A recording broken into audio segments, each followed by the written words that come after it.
অসম আৰক্ষীৰ এজন হাবিলদাৰলৈ এখন বিশেষ প্ৰশংসা পত্ৰ ৰাজ্যৰ মুখ্যমন্ত্ৰীৰ নীৰৱে শিল্প ভাস্কৰ্যৰ চৰ্চা কৰা উত্তৰ গুৱাহাটীৰ উত্তৰ লেঙা গাঁৱৰ ভদ্ৰেশ্বৰ হাজৰিকাক তেওঁৰ নিপুণ শিল্প সাধনাৰ বাবে মুখ্যমন্ত্ৰীয়ে আগবঢ়াইছে এই প্ৰশংসা পত্ৰখনি।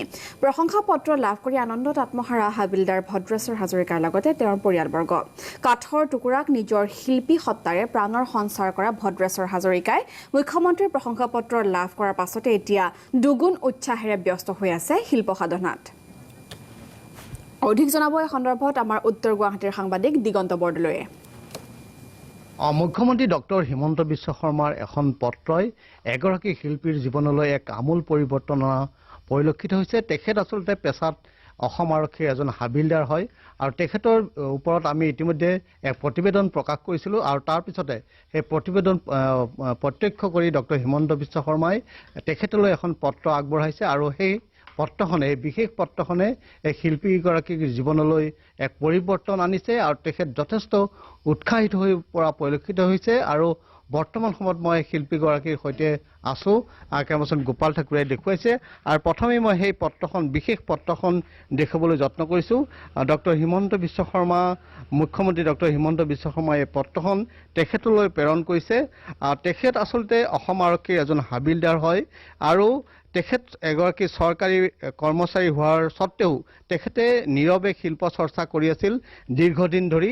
মই দেখুৱাবলৈ যত্ন কৰিছোঁ এনেধৰণে এটাৰ পিছত এটা তেখেতে এনেধৰণৰ শিল্প সাধনা কৰিছিলে আৰু এই সমগ্ৰ বিষয়টো আমি নিউজ লাইভত প্ৰকাশ কৰিছিলোঁ আৰু সেই প্ৰতিবেদন প্ৰত্যক্ষ কৰি হয়তো মুখ্যমন্ত্ৰী ডক্টৰ হিমন্ত বিশ্ব শৰ্মাই তেখেতলৈ যি প্ৰশংসা পত্ৰ প্ৰেৰণ কৰিছে তাৰ পিছতে তেখেত যথেষ্ট উৎসাহিত হৈ পৰিছে আৰু তাৰ পিছতে তেখেতে বিভিন্ন ধৰণৰ শিল্পকৰ্ম পুনৰ তেওঁলোকে প্ৰস্তুত কৰিছে। মই দেখুৱাবলৈ যত্ন কৰিছোঁ এয়া হ'ল লাচিত বৰফুকন আৰু মুখ্যমন্ত্ৰী ডক্টৰ হিমন্ত বিশ্ব শৰ্মাৰ পত্ৰ পোৱাৰ পিছতে তেখেতে এনেধৰণে লাচিত বৰফুকনৰ চৰিত্ৰ তেখেতে এনেধৰণে কাঠৰ কুণ্ডাত তেখেতে তৈয়াৰ কৰিছে।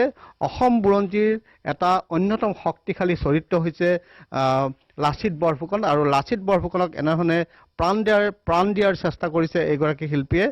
তেখেত যদিও অসম আৰক্ষীৰ এজন হাবিলদাৰ, তেখেতে এনেধৰণে নীৰৱে শিল্প চৰ্চা কৰে। মই তেখেতৰ সৈতেও কথা পাতিবলৈ যত্ন কৰিছোঁ।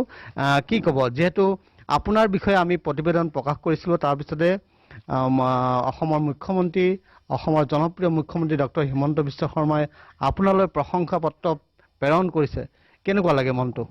সঁচাকৈ মোৰ বহু আনন্দিত। এইটোৰ কাৰণে আনন্দিত আজি নিউজ লাইভৰ জৰিয়তে মোৰ যিবিলাক শিল্পকলা আছিল এইবিলাক তেখেতসকলে আগতে এদিন হঠাৎ দেখুৱাই দিলে। সেই মৰ্মে অসমৰ মুখ্যমন্ত্ৰী ডাঙৰীয়াদেৱে মোলৈ যিখন